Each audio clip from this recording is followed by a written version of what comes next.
Hello, tubers, tubettes, various crazy people. This is a budget video. Yay! We haven't done a budget video in a long time, and the reason I'm doing this is because there's been an uptick for some weird reason in the last few months in new subscribers, and also a lot of new guys have friended me on Facebook, and we've been chatting on Messenger. And the number one question I've been getting from guys has been about money. And so we may as well go ahead and talk about it. I've done 3 or 4 budget videos before, but I realized with all the new guys on board that you probably haven't gone through the playlist and possibly seen those. And it's always good to keep it up to date because mine has changed to some degree. So here we go. I'd like to get to the point. So this probably won't be a very long video. Anyway, my budget has, once I got settled into the Philippines and all this, that, and the other, for the last 2 years with baby May, that's 2 people living in a 1-bedroom furnished apartment, has been $1,500. And that's always served us well. In December and January, we went off the reservation. We spent way over that because we did some stuff obviously for Christmas. Some things bled into January where we did some stuff for the community and for some friends. And so we went over budget in December and January, but that was kind of pre-planned. This is kind of directed more towards the guys that are thinking about coming out here and are like, hey man, how much do I need? So I'm going to break it down a couple of different ways. I'm on Social Security. To me, a reoccurring payment month in and month out is the absolute positively best way to be rolling here in the Philippines or anywhere else in the world if you're going to retire away from home. Because you'll never be homeless unless you have some goofy addiction like gambling or drugs. But just assuming that everybody's sober and you can't find a slot machine or a card game or a chicken fight, and your money is going to be fairly well spent, like ours is. In other words, rent, food, electric, entertainment, and so I'll break it down how that 15 gets spent. Now it has changed recently, and I've moved it up from 1,500 to 1,600. Oh, why have you done that, you say? Well, the peso has changed. The dollar's gotten weaker. Excuse me. And I used to get 50 pesos per dollar, and now I get 47 pesos per dollar. These are rounded off numbers, they're not precise. And so and once a month, I take out my monthly budget. I set aside my rent, I set aside my electric money, I set aside my fixed expenses basically in a pile, and then the other pile is used for day-to-day living. And so that's food, entertainment, dining out, and all this and that. So, excuse me, off of that $1,600, approximately $550 is my fixed expenses. I pay $400 a month for a 1-bedroom furnished apartment, and that includes crappy internet. But it came with a smart TV, it came with everything that I could possibly need. It even came with like sheets and pillows and plates and dishes and forks and all that kind of stuff. So it was truly a furnished apartment. The only thing May and I added to this is a couch and an oven. And so $400 for that is a furnished 1-bedroom apartment in Valencia. My electric bill generally runs around $80 a month.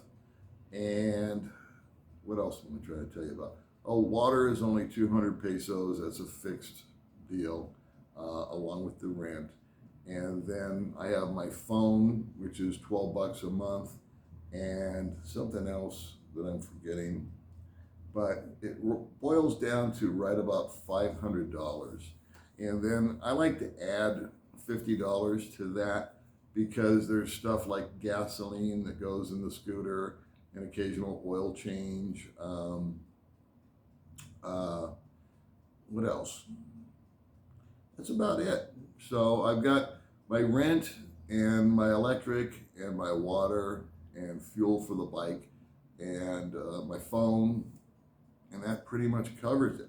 So if I take out $1,600 and I set aside $550, I've got $1,050 left over.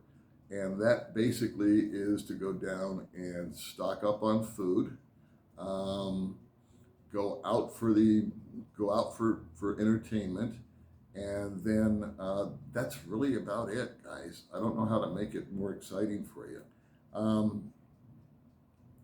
I set aside $100 mentally for what I call my oh shit fund, and most guys call that miscellaneous.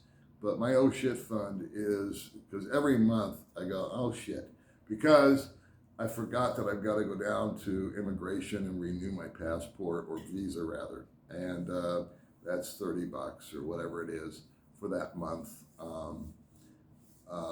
This last week, May got sick, and so we spent at least $100 just on medications and stuff to make her feel better. She's fine now, thank goodness. But that's that. Now the other thing is that I get paid on the second Wednesday of every month. So one of the factors that I keep in mind is this. We're going to use round numbers here. We're going to say that I have $1,000 left over for the month, okay? I know it's $50 off somehow, but just for the sake of this video, mentally take $1,000. And at 47 exchange rate, that means I've got 47,000 pesos left over to do whatever I want. If I need to go down to Hypermart and stock up on food, I can do that.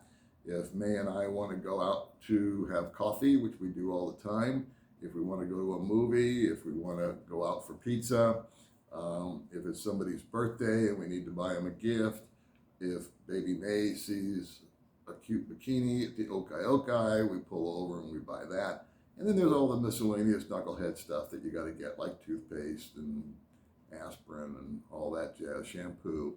And that's all included in that 47,000. What I found interesting on Social Security is being paid on the second Wednesday of every month.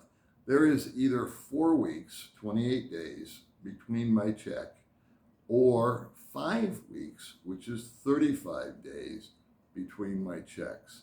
So I'll let you guys do the math at home, but you can take 47,000 pesos, we're going to call that $1,000, and you can divide it by 28. And you can look at a calendar and say, okay, I'm getting paid this Wednesday. My next payday is going to be in 4 weeks, as is the case from January to this month. This is February 14th. This is Valentine's Day. Happy Valentine's. The next month, I believe I'm going to be going for 5 weeks. So I have, or 4, I can't remember now. But there's going to be a 5-week gap, and I'm going to have to adjust my thinking on that.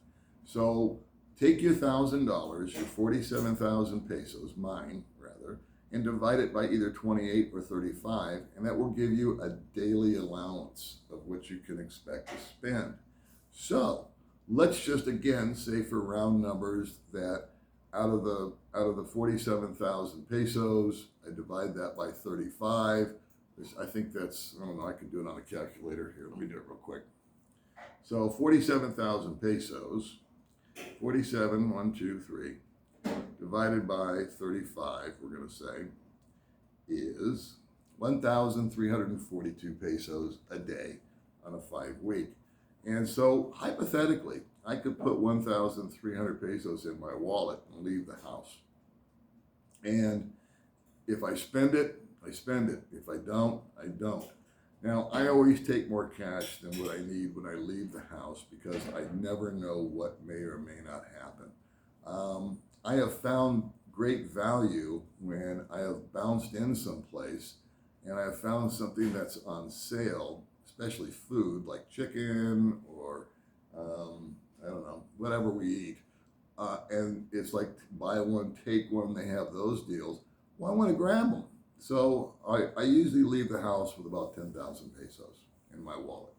And I don't spend 10,000, But if I come across a deal where I can stock up on something that I would normally pay this for, but I get twice as much for the same amount of money, well, and I use it, then I'm going to buy a lot of it right now, because tomorrow it'll be gone, and we take it home and we freeze it or whatever.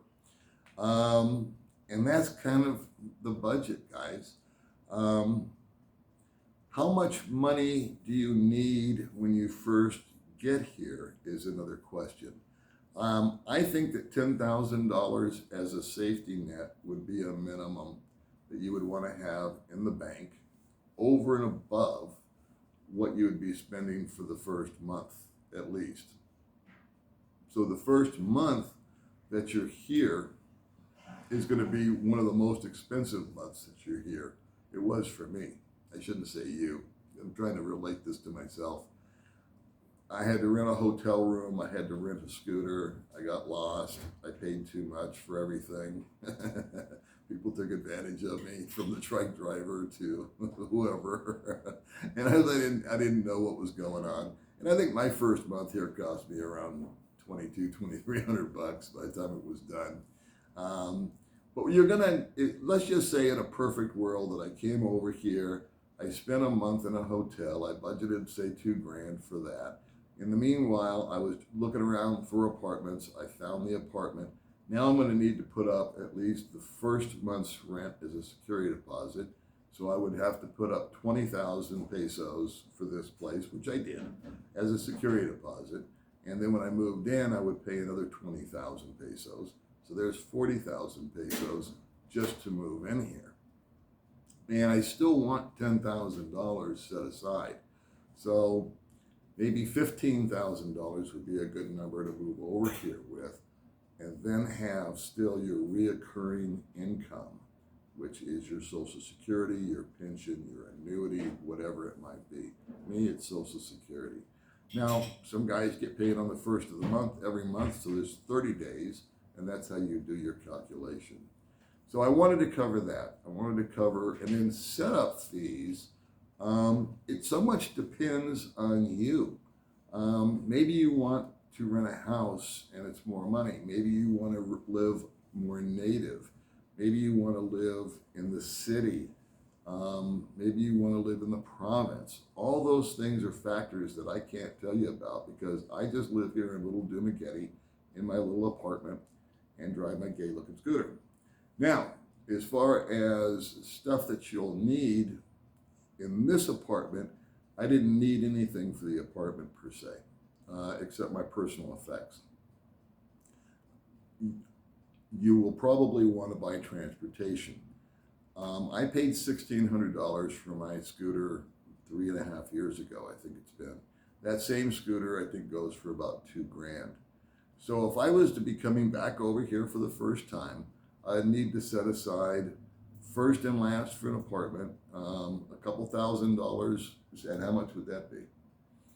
40,000 pesos is almost $1,000, right? So let's just call it 1,000 to move into the apartment. Let's call it 2,000 to buy a scooter. That's 3,000, and let's throw 500 on top of that for pots and pans and all that. So that might be a good setup budget for you, $3,500. I mean, still keeping, like I say, above and beyond that, $10,000 in the bank for emergencies, plane ticket back home, medical emergencies, etc. What else? So that's kind of it, boys and girls. Two people can live cheaper than one sometimes if you've got someone with the mentality of May. May looks for bargains. May can talk the language. May chisels everybody that she talks to.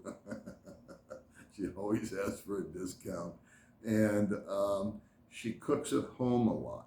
So with that being said, if with her cooking at home and us staying at home and not going out, we save a ton of money.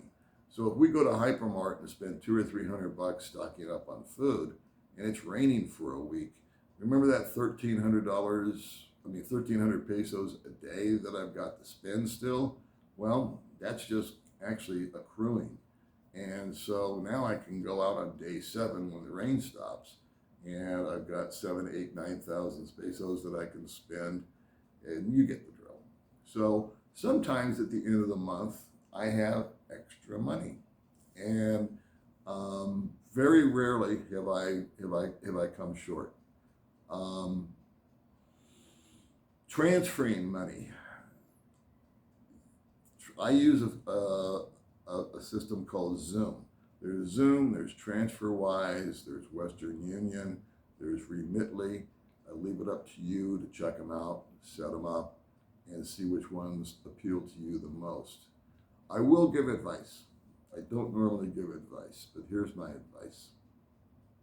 I would have a minimum of 10 grand in the bank, and then I would have a minimum of 5 or 6,000 in your pocket when you come here, or available to drag out. May not be in your pocket, but you would have 15,000 in the bank, 1,000 in your pocket, and then once you got here, you could transfer the 5. You follow me? So that's that. That gives you your setup. You can buy a scooter, you can rent the apartment, and your safety net is still there. And before you come out, what I did, and I recommend you guys do the same thing. Again, this is going to be the rare time that I give advice. Set up not 1, not 2, but set up 3 different accounts to transfer money. Zoom, TransferWise, Western Union, whatever you're comfortable with. You check the fees, you check the rates and all that kind of, and figure out what the best deal is. A Charles Schwab account is awesome. I don't have one. I wish I did.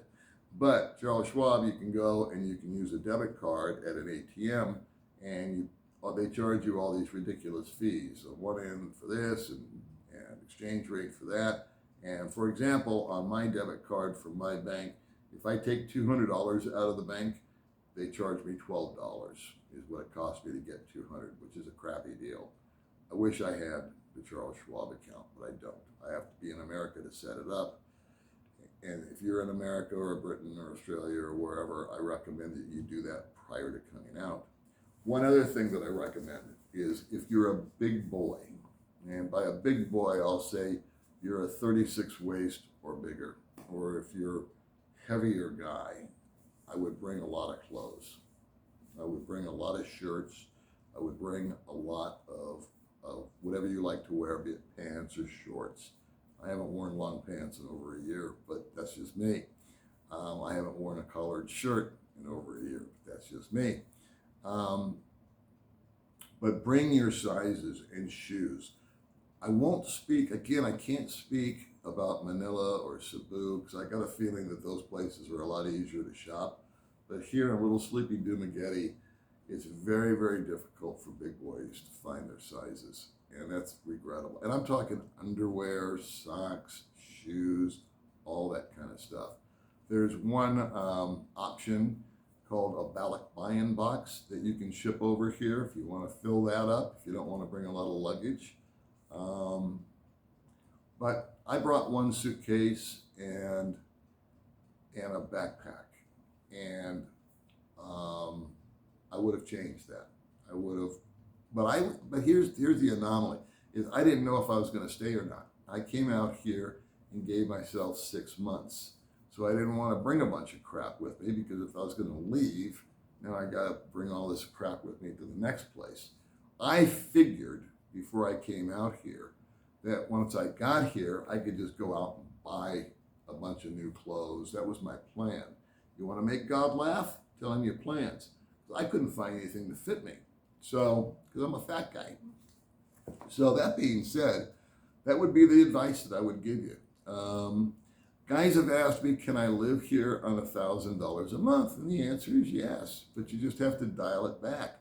I have lived here 2 different months, one in the old apartment and 1 month here on $1,000, just as an experiment both times, and I pulled it off. It was $500 round numbers to pay the rent, the electric, the phone, the bop it a bit, the boop, and we just dialed it back. We just stayed home a lot. We watched Netflix. If we went somewhere, it was just for a drive on the scooter to go see friends. We didn't eat out a lot. We didn't buy any stuff, May didn't go buy 7 bikinis. We didn't order anything from Shopee. We just dialed it down. We just kept it low key. So yes, you can do it. I wouldn't personally be comfortable at that number. And the more money that you have, the better I imagine it would feel. And you have to take into account, I think, your lifestyle. You know, are you a guy that likes to go out every day and drink beer? Do you like to go snorkeling? Do you like to chase the girls? Do you like to bounce to different islands? Those all cost money.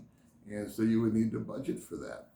I try to set aside my YouTube money as savings account for May for one thing, and also for her and I to do what I just mentioned. We want to go bounce once COVID lifts. We want to go bounce to a couple of different islands and take kind of a touristy type of vacation. All right, kiddos, that's it. That's the infamous budget video. It's gone from $1,500 a month to $1,600 a month, simply because of the fluctuation in the pesos for me to maintain the same kind of lifestyle. And I forgot to put the chicken up here, so I apologize. All right, kids, I'll see you in the next video.